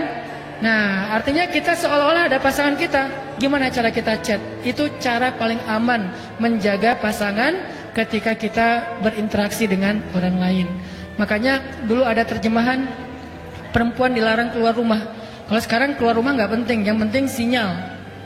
Ya, kadang dia nggak keluar rumah, tapi dia ada di mana-mana. Dia ada di belahan Eropa, dia ada di Afrika, dia ada di Australia karena dia temennya ada di sosial media. Makanya yang dimaksud keluar rumah itu bukan sekedar langkah kaki atau fisiknya, tetapi menjaga diri dari fitnah. Saya suka banget menerjemahkan teks agama itu dalam konteks kekinian, karena biar lebih realistis dan aplikatif. Kalau kita membahas teks itu hanya secara tekstual, kita nggak tahu gimana nih cara praktekinnya, seolah-olah ayat Al-Quran itu hanya sebuah kalimat indah yang dinikmati bahasanya, nggak bisa dipraktekin dalam kehidupan kita. Buat saya ayat larangan perempuan keluar rumah itu artinya larangan perempuan dan laki-laki untuk berinteraksi secara berlebihan.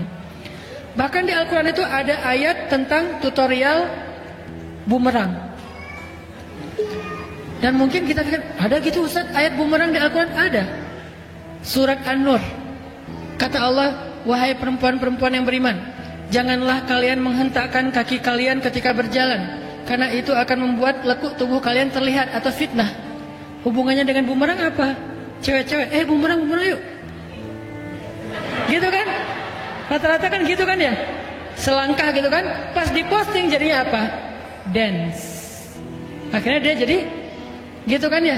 Nah ternyata itu sesuatu yang menimbulkan fitnah. Pas dilihat sama cowok bumerang lagi kayak gitu-gitu, wah lucu ya? Like, gak boleh. Risih gak sih kalian ngedance depan cowok? Ya udah nggak usah, terus masa nggak dipakai Ustadz bumerangnya? Pakai boleh, tapi gimana? Duduk rame-rame. Jadinya kayak tari saman gitu kan? Boleh lah, masih aman bumerang. Tutorial telepon. Telepon itu jangan dilembut-lembutin suaranya. Di Al-Quran ada ayatnya. Katakan kepada istri-istri Nabi, janganlah kalian melembutkan suara ketika kalian berbicara, karena itu akan menimbulkan fitnah di hati orang yang punya penyakit. Pas telepon jangan di kayak bangun-bangun tidur gitu. Allah, gak usah digitu-gitu, biasa aja kali. Kecuali emang suaranya udah lembut ya, kayak suara saya.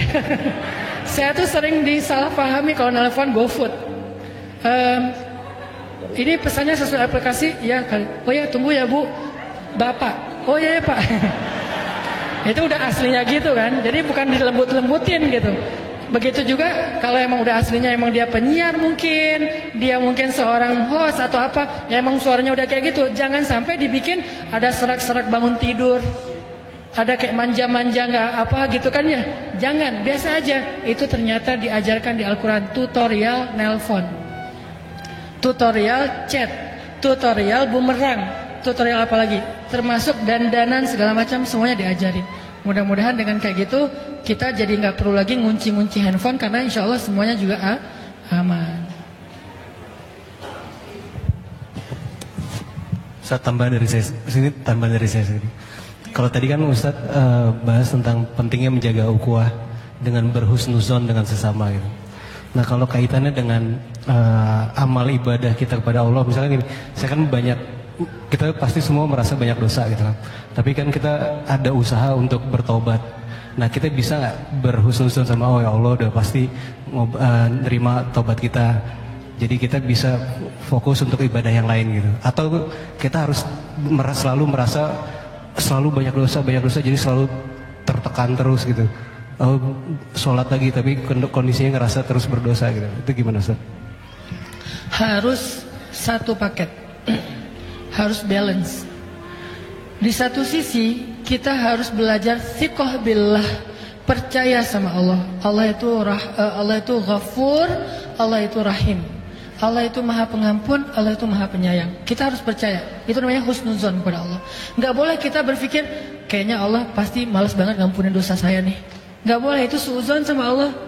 Sampai Allah mengatakan, la taqnatu min rahmatillah, innallaha yaghfirudz dzunuba jami'a. Janganlah kalian berputus asa dari rahmat Allah. Allah mengampuni dosa semuanya. Sehingga kita berpikir Allah itu pengampun, enggak ada dosa yang enggak ada yang ampuni. Tapi hasil dari husnuzonnya bukan buat kita malah jadi ya udah deh udah cukup kalau gitu, enggak. Jadi malah kalau kita berbaik sangka Allah Maha Pengampun, maka kita bergairah untuk minta ampun. Itu hasilnya. Kalau kita bilang Allah Maha Pengampun tapi kita nggak minta ampun, itu bohong, klise. Harusnya kalau kita tahu Allah Maha Pengampun, ya udah minta ampun. Kalau kita tahu Allah Maha Penyayang, ya udah harapkan kasih sayangnya. Kalau kita tahu Allah itu Maha Perhatian, maka minta pertolongannya. Itu satu. Yang kedua, ada yang namanya, kalau tadi thiqah billah, husnuzon. Yang kedua namanya wajilah, yang tadi saya baca di awal surat Al-Mu'minun. Apa itu wajilah? Kita nggak boleh gampang berasa puas diri. Kenapa? Karena kita harus selalu merasa bahwa diri kita ini belum apa-apa. Caranya gimana? Coba ingat dosa-dosa kita. Dulu kita semangat banget bikin dosa siang dan malam. Apakah kita udah sesemangat itu beramal soleh untuk menebus dosa di masa lalu? Kalau belum, berarti harus bergairah terus. Wajilah, kurang.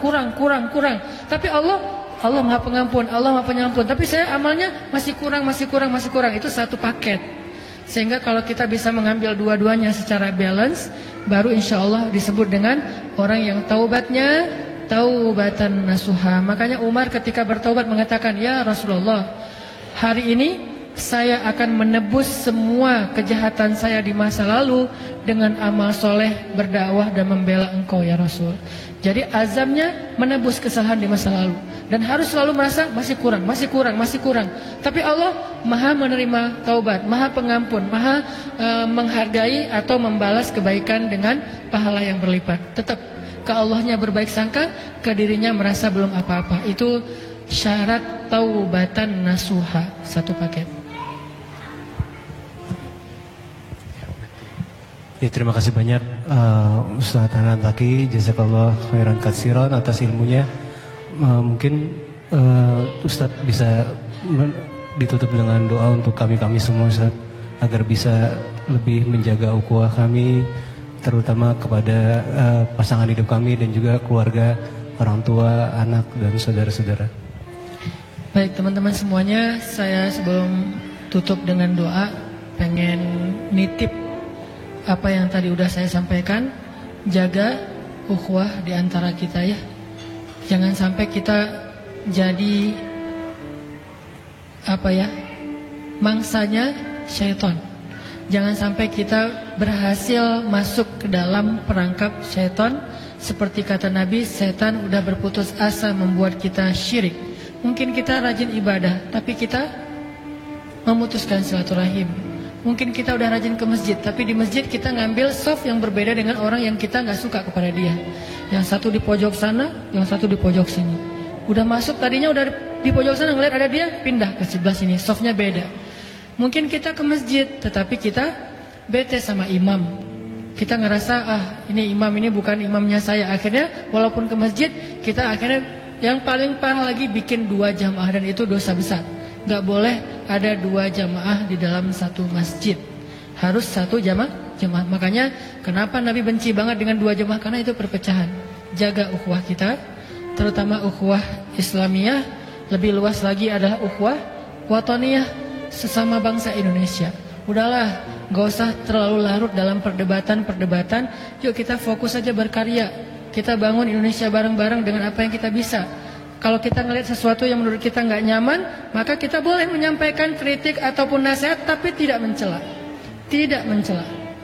Muslim harus komitmen menjaga lisannya atau jarinya dari mencela.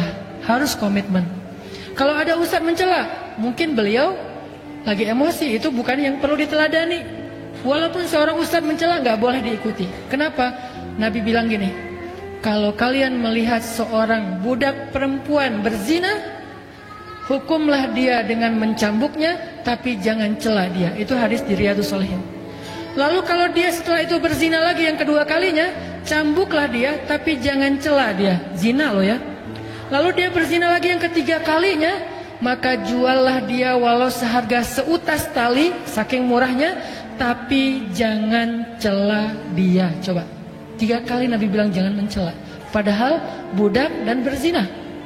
Yang di zaman dulu budak itu dianggap rendah, berzina itu perbuatan yang paling rendah. Dilakukan 3 kali. Jangan cela, jangan cela, jangan cela. Itu jaga supaya bangsa kita mulai move on dan fokus lagi kepada sama-sama berkarya untuk kemaslahatan bangsa dan negeri. Jadi kita nggak larut di sosial media terus-terusan saling bully-membuli, capek. Dan itu bukan sesuatu yang baik untuk masa depan bangsa kita, anak-anak kita, generasi muda kita. Jangan sampai kontroversi dan konflik ini dipertontonkan di publik dan jadi ratingnya tinggi, itu nggak bagus. Biasanya kalau udah, saya kadang-kadang suka mancing ya. Kenapa ya komen saya sedikit ya? Biasanya misalnya 300, 400, kenapa kali ini cuma 20 misalnya? Pancing nih, ada satu komen yang kayaknya potensi untuk kontroversi, saya replay. Sengaja tuh, saya replay, rame langsung di bawahnya tuh. Replay yang berikutnya tiba-tiba jadi 500. Akhirnya karena udah rame yang aneh-aneh, saya delete lah komen paling atas, ke-delete lah semua, tinggal lagi 20. Kenapa? Karena mungkin kita udah terbiasa dipertontonkan konflik dan kontroversi, sehingga itu jadi menu yang ratingnya bagus. Kita nggak boleh kebawa ke situ. Itu nggak bagus buat perjalanan bangsa, nggak dewasa untuk bangsa kita, nggak maslahat untuk agama kita, dan paling nggak baik untuk jadi warisan generasi kita. Kita sebagai muslim dulu aja yang udah belajar agama, komitmen, jangan sampai mencela. Marah, udah aja marah sendiri, jangan sampai dipertontonkan. Tersinggung, oke, karena itu manusiawi. Mengkritik, itu hak kita. Apalagi kita sesuatu yang memang kritiknya membangun, apalagi bagus banget. Menasihati, memang perintah Allah. Watawassaw bil haqq watawassaw bis sabr. Tapi mencela, coba cari ayat, ada nggak mencela? Nggak ada ayat yang mencela, nggak ada hadis yang mencela. Kalaupun ada istilah Abu Jahal, Allah langsung yang menurunkan istilahnya. Abu Lahab dengan kalimat tabbat, itu ayat Al-Quran, bukan Nabi yang mengatakannya. Kenapa? Kalau Allah berhak. Allah berhak sombong. Allah berhak untuk menutup hati hambanya, karena Allah lebih tahu tentang orang itu daripada kita. Kalau kita enggak. Mudah-mudahan dengan kayak gitu, mulai dari teman-teman yang udah ngaji ini, kita perbaiki budaya di sosial media, kita perbaiki budaya dalam komunitas, sehingga mudah-mudahan ini menjadi tren yang positif di masyarakat kita ke depan. A'udzu billahi minasy syaithanir rajim. Bismillahirrahmanirrahim. Alhamdulillahi rabbil alamin. Alhamdulillahi hamdan katsiran tayyiban mubarakan fih. Ya Rabbana lakal hamdu kama yanbaghi li jalali wajhikal karim. لجلال وجهك الكريم وعظيم سلطانك اللهم صل وسلم وبارك على سيدنا محمد وعلى آله وصحبه أجمعين اللهم اغفر لنا ذنوبنا اللهم اغفر لنا ذنوبنا اللهم اغفر لنا ذنوبنا ولوالدينا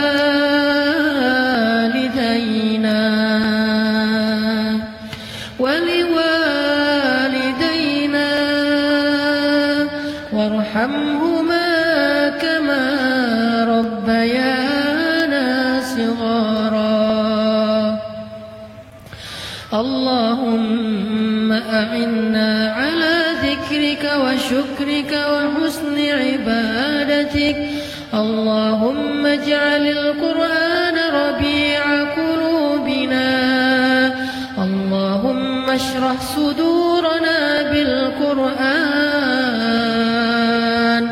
اللهم زين أخلاقنا بالقرآن اللهم نور حياتنا بالقرآن اللهم اشفعنا بالقرآن اللهم نجنا من النار بالقرآن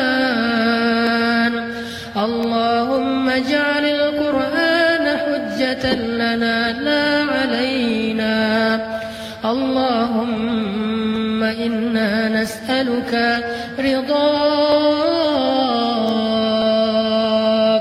رضاك يا رحمن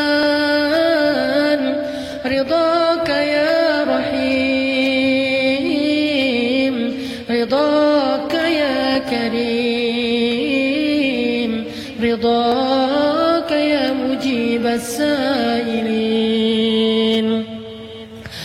اللهم إنا نسألك رضاك والجنة ونعوذ بك من سخطك والنار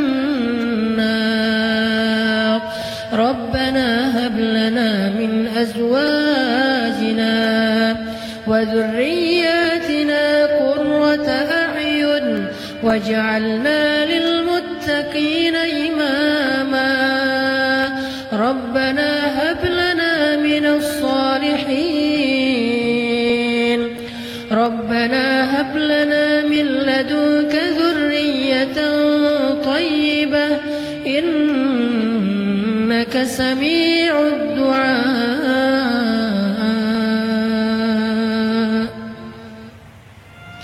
Duhai Allah, kepadamu-lah ya Allah kami berserah. Kepada Engkau ya Allah kami berpasrah. Sesungguhnya kami lemah sedangkan Engkau maha perkasa.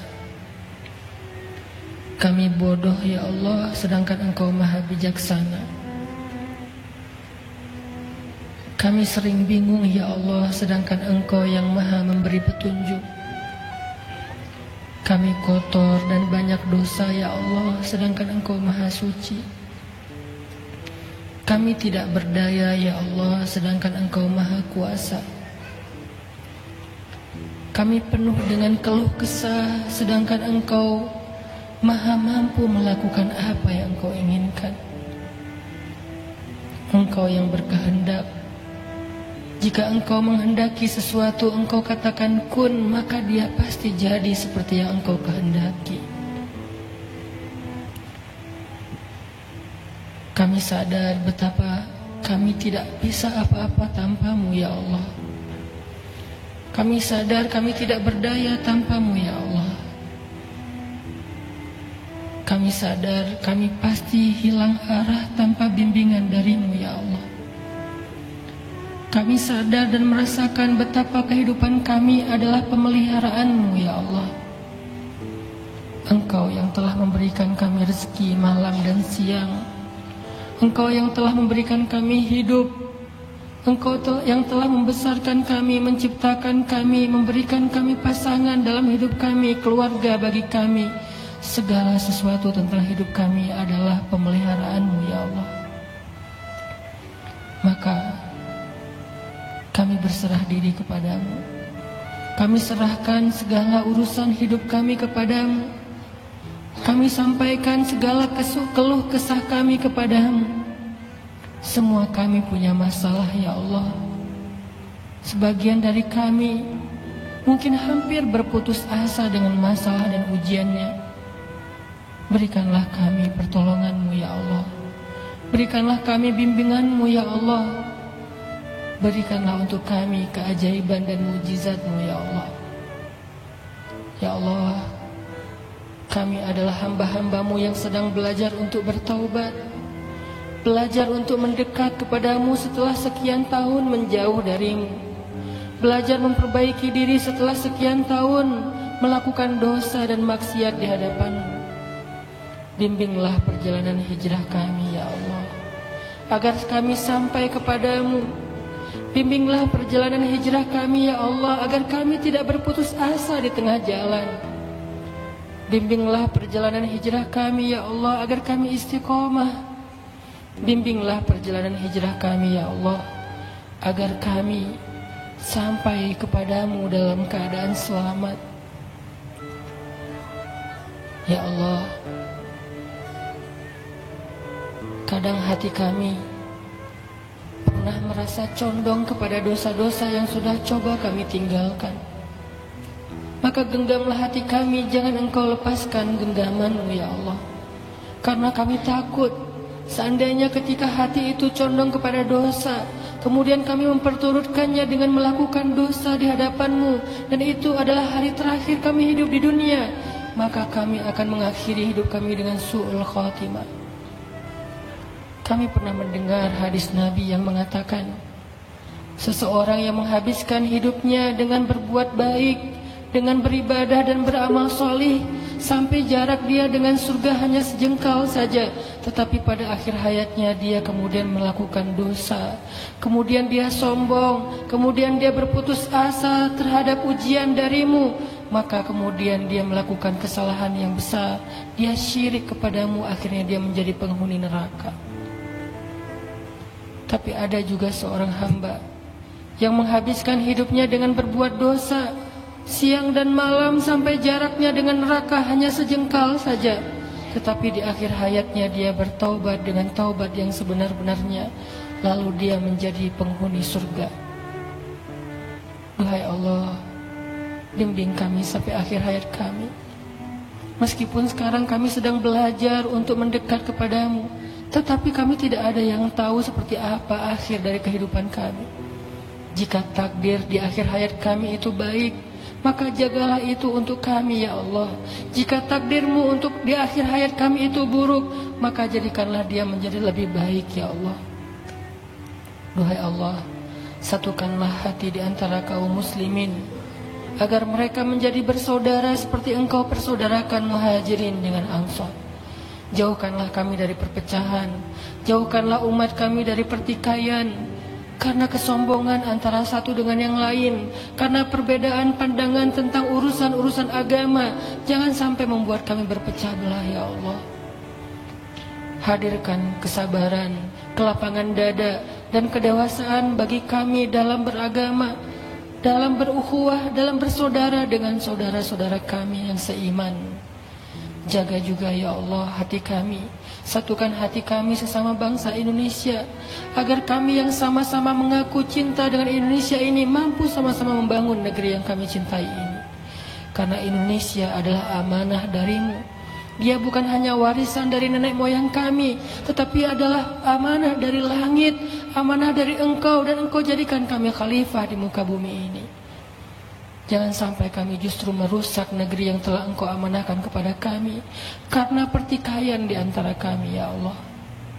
Ya Allah, bimbinglah ulama-ulama kami, bantulah dakwah ulama dan guru-guru kami, agar dakwah mereka mampu memberikan kebaikan bagi umat, agar dakwah mereka mampu memanggungkan Islam di muka bumi sebagai rahmah lil alamin.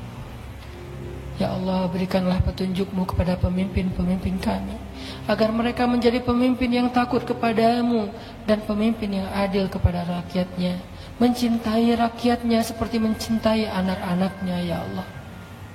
Jadikanlah pemimpin-pemimpin kami bagi rakyatnya adalah seperti ayah di dalam keluarga, yang menafkahi keluarganya, yang memperhatikan kebutuhan keluarganya, yang menjadikan keluarganya sebagai kesayangan baginya di dalam hatinya, bukan justru menyakiti keluarganya, menzalimi keluarganya, mengambil manfaat daripada keluarganya atau anak-anaknya.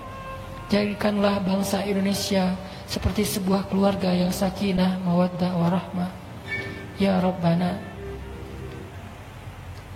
beri kami hasanah di dunia dan beri kami hasanah di akhirat, dan hindarkanlah kami dari azab api neraka. Subhanakallahumma wa bihamdika asyhadu an la ilaha illa anta astaghfiruka wa atubu ilaik. Billahi taufiq wal hidayah. Wassalamualaikum warahmatullahi wabarakatuh.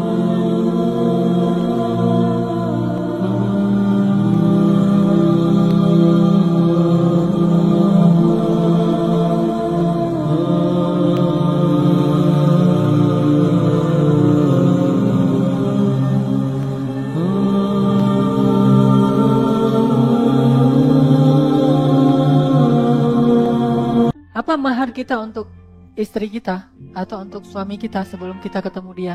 Mahar kita itu adalah jaga diri. Apa kata Nabi? Aufu ta'ifu nisa'ukum. Jaga diri kalian, maka istri kalian akan menjaga dirinya untuk kalian. Jadi kalau kita pengen dapat cewek yang misalnya menjaga pandangan, kita harus jaga pandangan dulu. Kalau kita pengen dapat cewek yang pemalu, kita harus punya sifat malu. Kalau kita pengen dapat cewek yang orangnya cerdas, kita harus banyak belajar. Kita pengen dapat cewek itu yang benar-benar ideal menurut kita, kita juga harus memperbaiki diri kita supaya ideal. Jadi at-tayyibin lit-tayyibat. Orang-orang yang baik itu ketemunya dengan yang baik. Jadi gimana kita ngebayangin calon pasangan kita, maka kita harus mulai diri kita dulu untuk menjadi seperti itu. Insya Allah Allah akan mempertemukan demikian. Kenapa? Al-jaza min jinsil amal. Balasan itu tergantung jenis amal. Balasan itu tergantung jenis amal. Memang ada pengecualian. Ada juga orangnya baik, soleh, tapi pasangannya enggak. Nah ini pengecualian. Enggak selalu terjadi. Yang banyak terjadi justru yang baik ketemu yang baik, yang tidak baik ketemu yang tidak baik. Atau yang baik ketemu yang tidak baik, kemudian menjadi ujian bagi dia atau menjadi rahmatan bagi dia, kemudian orang itu menjadi baik. Intinya perbaiki diri kita kalau kita ingin mendapatkan yang terbaik, dan itu pasti berlaku. Jadi niatin aja dari sekarang. Kenapa kamu menundukkan pandangan? Biar dia di sana juga nundukin pandangan. Kenapa kamu rajin taklim? Biar dia di sana juga rajin taklim. Siapa tahu ketemunya di taklim yang sama misalnya. Hal-hal yang seperti itu, perbaiki di diri, itu mahar kita. Dan itu akan berlaku banget buat pasangan kita. Atau bahkan udah menikah juga bisa kayak gitu. Kenapa? Karena orang yang sudah menikah akan diuji dengan pasangannya lewat dosa-dosanya sendiri. Saya pernah ngerasa kayak gitu. Saya misalnya habis taklim gitu ya, ibu-ibu datang ke saya, Ustaz foto dong, gitu kan. Ada sekitar 3-4 orang ibu-ibu pengen foto sama saya. Oh iya kan, gak enak tuh ditolak. Udah Ustaz foto dong gitu. Udah gitu fotonya nempel. Saya kesini ada ibu-ibu, kesini ada ibu-ibu kan gitu. Akhirnya aduh, jadi gini satu kayak orang menggigil. Terus karena udah agak jarang ditampilin lagi, udah ada jepret gitu. Ternyata Allah langsung membalas. Mungkin pas kita pulang ke rumah ada tamu di rumah kita yang memang pekerjaan istri kita, dia menyambut tamu sementara kita tidak ada di rumah dan seterusnya. Walaupun gak berbuat apa-apa, tetapi kita diuji dengan hal yang sama. Dia akan Allah utus untuk ngeganggu istri kita sebagaimana kita juga pernah melakukan hal yang sama, dan itu terjadi. Saya ngerasain banget. Dan bukan karena kesalahan istri saya juga, memang ada yang sengaja datang. Kadang-kadang ada SMS nyasar, ditelepon berkali-kali atau apalah. Mungkin karena saya beberapa kali ngebalas SMS curhat atau konsultasi tengah malam. Jam 12 malam, Ustadz boleh tanya? Jam 12 malam. Ini Ustadz saya ada masalah segala macam. Saya baca panjang, di scroll aja gak selesai-selesai tuh curhatnya.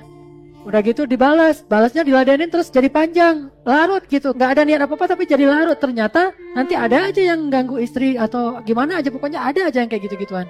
Bisa jadi dari luar, bisa jadi macam-macam lah kasusnya. Intinya itu berlaku. Makanya saya percaya banget dengan istilah dari ulama, al-jaza min jinsil amal. Kalau bahasa orang Hindu mungkin karma ya, tapi kalau kita gak nyebutnya karma tapi al-jaza min jinsil amal. Balasan itu tergantung jenis amal.